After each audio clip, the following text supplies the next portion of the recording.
salve devoto no oferecimento dela da Limpa Nome S.A. Afinal de contas, aqui você vai limpar o seu nome com a medida liminar e ó, vai voltar a ter crédito no mercado. Notícia melhor que essa é só duas dessas, meu irmão.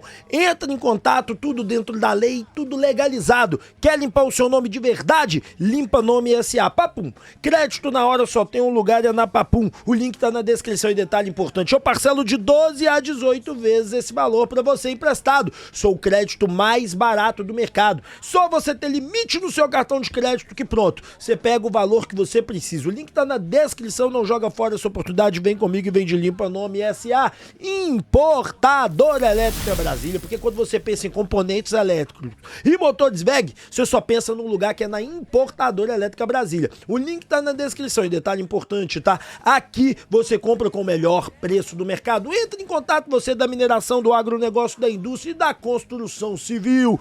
Meu amigo, quando você tá calvo, careca igual eu tava, você começa a ganhar apelidos. Careca show, cabelinho de pombo, só que eu, meu irmão, me livrei de todos eles, porque eu tinha essa entrada, hoje eu tô aqui, rapaz, eu tinha essa entrada e hoje eu tô aqui, ó, sem tá careca mais. Tudo acima dessa faixa preta eu tenho de cabelo. E, gente, pode fazer que é confiança total. Aqui no Instituto Cérebro, a galera fica feliz de verdade. Detalhe, tem desconto vindo do canal, não tem dor. Em um ano de atendimento exclusivo e o preço é o melhor do mercado que você vai encontrar no Instituto Céspedes. Bom, bora falar de galo, é sempre um prazer inenarrável fazer esse programa da manhã com vocês, um prazer inenarrável. E bom, comentarista fala o que quer, e eu tô bem. E aí, meu amigo, um dos comentaristas da Placar deu essa entrevista aqui, então eu vou colocar pra vocês no ar e quero a opinião de vocês, bora lá. Noção, né? O Grêmio que até 2 rodadas brigava contra. Então, pra vocês terem noção, né? O Grêmio que até 2 rodadas brigava contra rebaixamento, agora ele pode passar o Atlético Mineiro. Pra vocês verem o nível de Campeonato Brasileiro do Atlético Mineiro. Um dos maiores investimentos do país. Portanto, se o time está na condição que está, ele faz um campeonato horroroso. Agora, nas Copas, é um Atlético que joga muito mais na base do regulamento embaixo do braço. É um time que tem sido, em algumas partidas, até mais reativo, esperando o adversário para jogar no contra-ataque, que do Atlético Mineiro é um contra-ataque muito forte. Você tem o Paulinho, às vezes o Scarpa, o Hulk em velocidade. Então é um Atlético Mineiro que tem se moldado, né, ao estilo de jogo dessas competições, de mais força física, de mais embate, do que de fato um campeonato brasileiro que você tem que jogar, né, de uma forma melhor e transformar o seu estilo de jogo em regularidade, coisa que não é a característica do Milito. O Grêmio ganha hoje, ele passa o Atlético. Então, pra vocês terem noção, né, o Grêmio que Vamos por partes, porque aqui são várias vanguardas. Cara, o Eixo, ele analisa o time do Atlético de uma maneira ridícula. É a palavra. Se eu estivesse num debate com esse, eu falava assim, mas por que você acha que o Atlético faz um campeonato tão ruim? Ah, por conta da colocação dele. Eu falava, tá, mas você sabe que o Atlético jogou 10 partidas do Campeonato Brasileiro com uma média de 9/10 desfalques, sendo que de titulares eram 6 por jogo. Você sabia disso? Não. Você sabia que o aproveitamento do Milito, quando ele tá com um time titular, é de mais de 80%, mais de 70%? Porque ele tem uma derrota só, 2 empates, o resto é vitória. E quando ele tá com um time misto, realmente aí sim, reserva e misto. E eu não tô falando de 3, 4 desfalques, não. Tô falando de um time quase. Chegou a ter jogo que nós tivemos 13. Contra o Fortaleza, quarta-feira, agora é 12. Fora os poupados que ele vai poupar. 12 desfalques, fora o que ele vai poupar. Né? Porque aí tem Copa do Brasil, aí não é problema dele, mas 12 desfalques. Você fala sobre isso? Não. A análise do Eixo sobre o Atlético, ela é curta. A análise do Eixo sobre o Atlético é desse tamanho. O que falta essas pessoas entenderem é que eles precisam, para falar, se eles querem falar de Atlético, eles precisam de um representante do Atlético. Eles precisam de alguém que conheça o mercado, eles precisam de alguém que saiba o que vai dizer. E essas pessoas não têm esse compromisso. Sabe por que eles não têm o compromisso? Que eles conseguem descredibilizar, desacreditar um time que tem 2 semifinais. Gente, o Atlético pode não ganhar nada, pode cair nas 2 semifinais. Só que é o seguinte, cara, o ano do Atlético é um ano de muita transformação. A primeira transformação é que nós viramos SAF no ano passado e esse ano nós estamos regularizando a equipe, colocando uma estratégia de trabalho, uma estratégia de ponto. Segundo ponto é que nós trabalhamos a maioria, 10 jogos do Campeonato Brasileiro, com média de 8,9 desfalques. 9 desfalques, mas que fosse 8. Mas vamos colocar que 8, 9 desfalques por partida. Nenhum time teve isso. E quando a gente joga com o time titular, nós jogamos bem. Aí ele vem e fala assim, mas o Atlético muitas vezes joga com como é que é o nome? A regra, né, do campeonato na mão. Esqueci o nome agora que ele usou. É fácil, vocês vão lembrar aí no chat. Óbvio. Contra o São Paulo, nós ganhamos de 1-0 lá. Por que eu vou me expor contra uma boa equipe do São Paulo? Por que não jogar no contragolpe? Eu tô falando agora de Copa do Brasil. Por que não jogar no contragolpe? Por que não chamar o time pro meu campo e passar o carro por cima dele no momento certo? Ou mesmo empatar como foi o jogo? Por que isso é errado? Isso não é errado. Isso é normal. Mas para essa turma, isso é absurdo. Passamos para o Fluminense. Nós perdemos para o Fluminense de 1-0. Nós, repito, perdemos para o Fluminense, regulamento, de 1-0.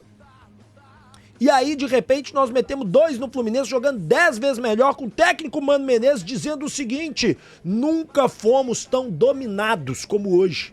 E ainda eu tenho que escutar que o Galo joga com regulamento debaixo do braço. Contra o Vasco, um jogo que o Vasco começa melhor, nós buscamos uma virada e vencer. Ah, não, antes disso, porque Copa do Brasil, eu falei Fluminense é Libertadores, né? Aí falei, pô, vamos pra outra semifinal, São Lourenço, ganhamos lá, mantivemos o resultado aqui, equipe aguerrida, equipe boa, venceu o Palmeiras lá, empatou com o Palmeiras na casa do Palmeiras. Equipe aguerrida, equipe de respeito. Aí nós pegamos agora o Vasco começa ganhando de 1-0, jogando melhor, nós tomamos conta do jogo depois disso, vencemos por 2-1, poderíamos ter feito 3 ou 4, demos um mole, pra mim tinha que ser 3-1 aquele jogo, mas nós também estamos errados. Então assim, são análises superficiais, de pessoas que muitas vezes elas não entendem absolutamente nada de fora do times que eles gostam, dos times que eles realmente analisam, dos times que realmente eles estão de cima. Então assim, cara, é uma vergonha. Essa é a grande realidade. É uma vergonha a forma que essas pessoas analisam futebol. Eu tenho nojo, sério mesmo, é nojento a forma que essas pessoas analisam futebol. Por isso que eu nunca vou ir na grande mídia, que eu falo a verdade na cara dessa turma. Feio demais. Bom, vamos falar um pouquinho de Kardec, porque o Kardec, cara, vai ter uma oportunidade que ele não tem há tempos, né? Começar um jogo como titular, né? Kardec vai estar preparado? Com toda certeza não. Para que você tenha uma ideia, Kardec nessa Série A jogou 12 jogos, nenhum como titular, 4% de minutagem. Na Copa do Brasil, nem jogou. Libertadores, jogou um jogo dos 10 possíveis, com 3% de minutagem, tá? E e no Campeonato Mineiro, de 12 jogos, jogou 7% de minutos em campo, 8% como titular. Então assim, cara, desde fevereiro, na verdade, ele jogou uma vez como titular, desde fevereiro ele não joga. Cara, olha, o que eu vou dizer pra vocês aqui é muito claro, com muita tranquilidade, com muita parcimônia. O Kardec, ele sabe que ele está indo embora do Atlético. O Kardec sabe que ele vai para outro time, ele vai ter que baixar o salário, ele sentou no último contrato dele, ele não tá errado. Ele veio aqui, teve muitas lesões, faz parte do jogo, faz parte do play. É igual eu contratar um jogador por 300 mil e ele jogar pra caramba, ele tem contrato de 2 anos comigo. Eu amarro ele com a multa de 60 milhões de euros. Esses meninos de base, eu amarro os caras. É o jogo. A gente tem que entender isso, sendo justo ou injusto. Faz parte do jogo. Dito isso, o Kardec pode nos ajudar? Olha, eu acho difícil o Kardec ajudar o Atlético. Eu vou ser muito sincero com vocês, eu não acredito que o Kardec consiga contribuir de forma significativa pro futebol do Atlético lá. Mas eu vou te falar uma coisa, eu não duvido que o Kardec faça gol, eu não duvido que o Kardec contribua para um empate ou mesmo, que Deus queira, uma vitória. Contribuir significativamente, que eu digo, é aquele cara ser o nome do jogo, tá? Mas o Kardec, ele tem que demonstrar alguma coisa, é a oportunidade que ele tem de demonstrar que ele ainda está vivo pro futebol para tentar fechar um bom contrato para ano que vem para ele. Essa é uma grande realidade. Então, senhoras e senhores, o que eu posso dizer para vocês de forma muito clara e honesta é que o Kardec, apesar de todos os problemas, ele é um cara compromissado, sim, ele não é um come-dorme, ele realmente teve lesões muito pesadas que, tirou ele de jogo, tirou ele de foco, tirou ele daquela coisa boa que poderia ter sido a passagem dele aqui no Galo. Então, assim, Infelizmente, Kardec não joga. Infelizmente, Kardec não conseguiu jogar. Vamos ver o que ele vai fazer nesse jogo. Boa sorte ao Kardec, que Deus abençoe o jogo dele e que ele consiga, mesmo aí, né, com tanto tempo sem jogar, consiga contribuir da melhor forma possível. Porque realmente o Kardec é um cara diferenciado. Bom, chorou a mãe do Alan, né, meu amigo? O Alan falou tanto de chora a mãe dele, que ele virou piada no Atlético, né? E o Vene Casagrande soltou o seguinte, ó, foi o Vene Casagrande. De acordo com o Vene Casagrande, o volante Alan do Galo, atualmente no Flamengo, está insatisfeito com a reserva do clube. E aí tá a piada pronta, né? Todo mundo postando aí, chora. Opa, tá aqui, tirei aqui da imagem. Peraí, deixa eu voltar aqui. Só um segundinho, tá aí, ó. Chora a mãe dele, né? Tá aí, Cão News que postou isso aí, legal demais. Então assim, cara, tá aí, né?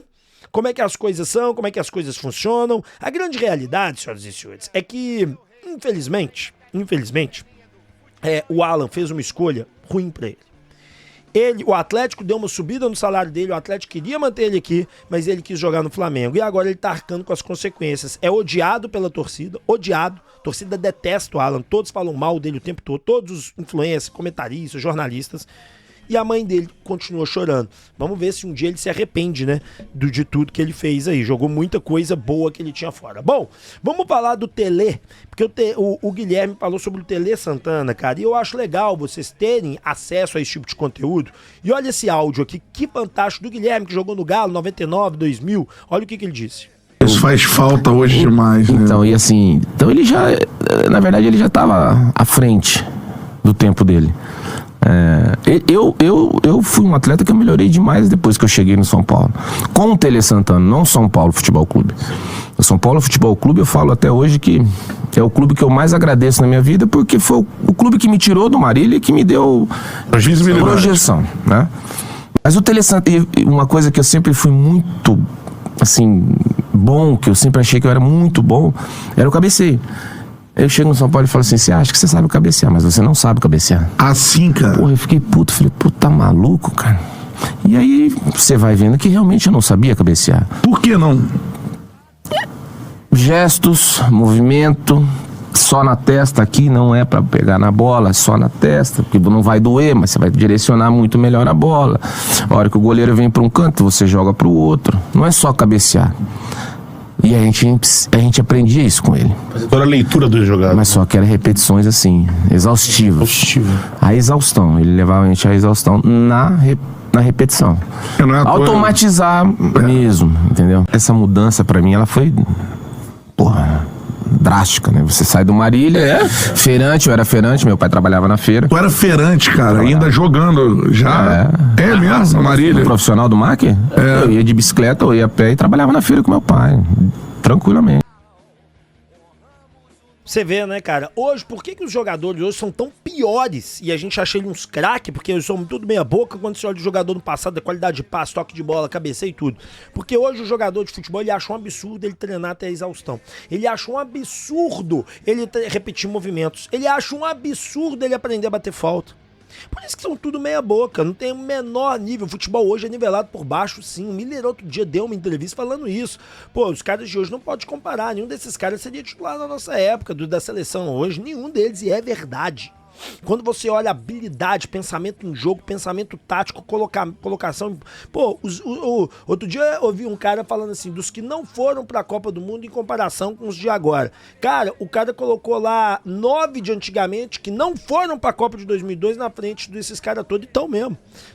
Era o Vini Júnior que continuava e acho que o Bruno Guimarães. O Bruno Guimarães joga bola pra caralho. Então assim, a grande maioria de lá de trás era melhor, meu irmão. E era mesmo. Tirando o goleiro também, que eu acho que eles erraram lá. Então, assim, o Tele, ele era um cara que ele tinha muitos problemas, sim, papapá, mas quando o cara não tinha ali, o cacuete, ele ensinava o cara a ter a cacuete. E todos falam isso, e todos falam, não, eu fiquei bom porque o Tele fazia isso com a gente. Bom, no oferecimento da Golcase, capinha personalizada pro seu celular, meu irmão, você só encontra na Golcase, tá? E não esquece de utilizar o meu cupom, o GOALVINEGRO, porque lá você vai ter capinha, garrafa térmicas, copos e tudo isso que você tem. No meu cenário tem tudo, rapaz. Eu tenho a minha capinha, eu tenho o meu copo, eu tenho minhas garrafinhas aqui, e os produtos da Golcase são licenciados e, gente, sério mesmo, você personalizar fica, ó, uma beleza. Agora, o que está pronta para você? O link está na descrição. Valorize você e valorize o seu dinheiro. As Soluções Financeiras Valorize tem a pegada certa para você. Sabe por quê?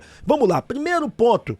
Você quer fazer um consórcio? Nós temos os melhores do mercado. Você quer fazer um empréstimo consignado, aquele com desconto em folha? Nós temos o melhor do mercado. E se você quer consórcio e fazer financiamento de carro, moto ou casa, nós fazemos para você. Então, de consórcio a financiamento, de empréstimo consignado, nós te atendemos tudo em um só lugar. Se você valoriza o seu dinheiro, vem para Valorize. E não se esqueça, Frutos de Goiás venceu o licenciado da marca que mais cresce no Brasil. Afinal de contas, é uma ótima oportunidade de você empreender. O link está na descrição. E detalhe importante, tá? Sobre a Frutos de Goiás. O primeiro ponto é, aqui na Frutos de Goiás, eu parcelando a compra da loja, você tem dinheiro em caixa para trabalhar o dia a dia. É maravilhoso ou não é? E Betano, a casa mais confiável do Brasil, tá pronta para você. Tem eliminatórias amanhã. E, gente, dá para você fazer uma mega pezinha amanhã nas eliminatórias. Olha o que eu vou fazer. Chile e Colômbia. Colômbia. Japão e Austrália. Japão. Vou de Japão. Só nessas duas aqui, ó, só nesse combinho bobo que eu tô fazendo aqui pra vocês, se eu colocar cinquentinha, vai dar 97,27. Só que ainda vou colocar mais duas aqui, na loucura não. Na honesta, Brasil e Peru. Brasil. Argentina versus Argentina. E aí eu colocando 50, ó, aqui na Betano. Ih, rapaz, tá voltando mais de 300. Bora brincar na Betano? Lembre sempre, com moderação e só para maior de 18 anos. Afinal de contas, a Betano te dá 100% de bônus no primeiro cadastro de primeiro depósito, até R$1.000, rapaz. Vale a pena. Bom, vamos falar aqui sobre narrador que menosprezou o Galo, hein? Menosprezou a torcida do Galo. Bom, muita gente pediu para eu comentar sobre isso, vamos falar sobre isso, que eu achei que ele menosprezou sim, de certo modo. Ele disse o seguinte, olha o que ele disse, vou abrir o aspas: se a final for entre Botafogo e Atlético, duas torcidas do Brasil não vai lotar no Monumental de Nunes. É muito grande o Monumental, porque o Monumental tem 83 mil lugares. E aí a galera falou, pô, esse narrador qualquer, narrador menospreza a torcida, menosprezou a torcida do Galo, o rap, olha lá. Gente, a verdade é a seguinte, vamos ser sinceros. Nós temos que ter honestidade também. Eu acho que a torcida do Atlético ia sair daqui uns 20, 30 mil, com certeza. Numa final, Atlético e Botafogo e tal, papapá, iria sair. Na Argentina, nem sei se cabe esse tanto de turista ao mesmo tempo lá. E também, do lado do Botafogo, eu não duvido que sairia uns 20, 30 mil. A torcida do Atlético é de 10 milhões, mas que teriam condições de ir pra Argentina, uns 100 mil. Que poderiam ir nessa época pra Argentina, uns 100 mil. E o Botafogo, a mesma coisa. Mas eu vou te ser sincero, esse é o grande erro da Conmebol. Colocar jogos em finais achando que aqui é a Europa, que você pega uma estradinha e chega rapidinho. A Argentina é longe pra caralho de Belo Horizonte, Buenos Aires é longe pra cacete. Então não pode ser dessa maneira. A Conmebol, ela tem que esperar chegar a final e colocar num país, dois países diferentes, beleza, agora é num país só, porra, põe o jogo, não vai ser no Maracanã, põe um jogo em Brasília, põe um jogo em São Paulo. É uma loucura total. Agora nós vamos ter que todo mundo sair daqui, nós vamos passar do River e ir lá para Buenos Aires. Gente, o Atlético tinha 4 mil lugares, os ingressos já acabaram.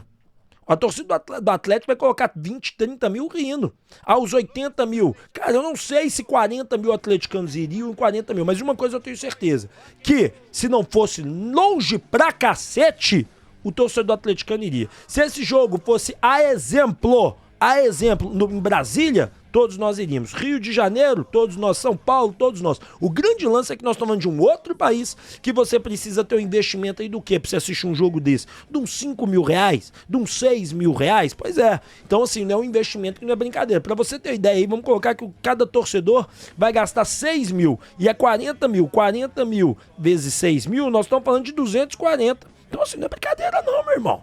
Não é brincadeira não, é muita grana investida para você poder ir. Então, na verdade, esse é o lance. E quem falou isso foi o Jorge Igor, que é um cara bom, que é um cara que eu até gosto, assim. Então, assim, o comentário dele tenta apequenar a torcida. Eu tenho certeza que a torcida do Atlético iria em peso, mas eu acho um erro da Conmebol marcar esse jogo pra lá. Eu acho bizarro. Bom, faltou o diálogo. Thiago Fernandes trouxe a informação ontem e o presidente do Cuiabá disse que não houve diálogo entre diretoria do Atlético e diretoria do Cuiabá. Eu conversei com uma pessoa dentro do Atlético e a pessoa me deixou clara muita coisa. Realmente, quando o Cuiabá a gente liga pro BH, comunica o atraso, o Cuiabá não aceita. O Atlético procurou, e segundo a diretoria, tá? O Atlético procurou o Cuiabá e ofereceu para ele pagar a parcela com juros de R$50 mil. E o Cuiabá não quis. E essa pessoa ontem, inclusive, falou assim, olha, André, o que tá acontecendo é que nós tivemos um problema de fluxo de caixa gigante em setembro mesmo, foi uma época sem recebimentos nossos, nós não conseguimos algumas coisas que a gente tentou, algumas transações que nós tentamos fazer, não deram certo, adiantamentos e tal, porque cortariam muito do Atlético. O Atlético solicitou aos fornecedores que jogassem para outubro, a grande maioria topou, entrou um aporte, a gente conseguiu pôr muita coisa em dia, e o Cuiabá nós pedimos para fazer o pagamento, colocando R$50 mil de juros. Gente, a parcela de 50 mil, 10%, o Cuiabá não aceitou, porque, gente, a verdade é bem simples, o Cuiabá sabe que aqui é lotado de banqueiro que é dono do Atlético, que ele pode demorar um pouco, o processo vai correr juros 1% ao mês, mais correção, e ele receber daqui 2 anos pra ele é ótimo, investimento dos sonhos, cabe ao Atlético agora, e pra ele receber parcelado é horrível pro Cuiabá, então o Atlético caiu numa casinha, caiu na tal famosa casinha de caboclo, achou que ia conseguir negociar e errou. Os donos do Cuiabá são pessoas que também têm grana, apesar que o Cuiabá vai cair. Então, como o Cuiabá vai cair, existe uma possibilidade que com a queda do Cuiabá fala assim, nossa, caiu, renda lá embaixo, preciso de dinheiro agora, não posso esperar 2 anos. E os caras repassam o negócio. Mas a verdade, faltou diálogo? Não faltou diálogo, houve uma conversa sim, o Atlético tentou resolver e os caras não quiseram. Arana, gente, bora falar de Arana, eu já trouxe isso no meu Instagram, tô trazendo pra vocês. A chance do Arana jogar contra o Vasco é gigantesca. O próprio jogador está trabalhando duro. E ontem eu recebi a informação de que o Atlético ele trabalha em 2 frentes. Arana para sábado e Rubens para contra o Fortaleza. Por quê? Porque o Arana ele precisa de mais tempo. Então o Arana jogaria no sacrifício contra a equipe do Vasco. Jogaria sem estar 100%. Mas ele sabe da importância dele, ele sabe que ele precisa jogar. E aí, o ataque do Atlético eu acho que seria uma coisa mais ou menos assim. Arana, Scarpa, Hulk, Paulinho e Daverson, tá? Para o jogo da... o jogo da Copa Azul, o Daverson não pode jogar. Ih, rapaz, e aí o que ele vai fazer? Eu acho que ele vai acabar escalando... Ih, rapaz, complicou, hein? Eu acho que ali contra o Vasco complicou. Mas bom, enfim, então existe uma corrida contra o tempo para pôr o Arana em campo. Se eles vão conseguir pôr o Arana em campo, é outra história, mas a notícia é excelente, tá? Que tudo indica que eles vão colocar. Agora, se vai pôr mesmo, eu não ponho dinheiro nisso não, porque isso é complicado. Porque diz também, essa pessoa me falou isso, vai ter um treino na sexta-feira de manhã. E nesse treino de manhã, o Arana vai ser reavaliado. E nessa reavaliação do Arana que aí eles vão poder cravar ou não. Mas, teoricamente, a lesão do Arana era para voltar depois do jogo do River. E eu falo mais para vocês, se o Rubens não tivesse lesionado, o Atlético ia segurar o Arana e ia colocar o Rubens contra o Vasco e o Arana só contra o River Plate. Mas a notícia é excelente. Tudo indica que o Arana vai pro jogo. Agora, contra o River, talvez vai ser o Rubens, tá? Bom, Menin fez... Será verdade? Menin fez uma revelação e eu vou pôr ela aqui na tela pra vocês. Não vou nem comentar ela. Vou pôr na tela direto aqui e ouvir o áudio, né? E aí a gente comenta em cima dele. Bora lá. Por que não foi possível a recuperação judicial? Não é que não seja possível. Não é o ideal, tá? O Atlético hoje tem uma condição financeira que está idônea. A gente tem planos para o futuro de ter novos movimentos no mercado de capitais. E a gente tem um nome muito forte no mercado de capitais. A gente tem muito respeito. E se a gente começar a usar de artifícios que vão contra o mercado, uma recuperação judicial macula um pouco você. Quem que vai querer investir num grupo que acabou de pedir recuperação judicial? Não, você perde valor. Macula a gestão. Então eu acho que hoje o Atlético tem um nome tão respeitado de honrar todos os compromissos. Depois que nós entramos, não teve mais nenhuma compromisso que não foi honrado. Não teve taxa de FIFA que não foi paga. Tudo está sendo pago.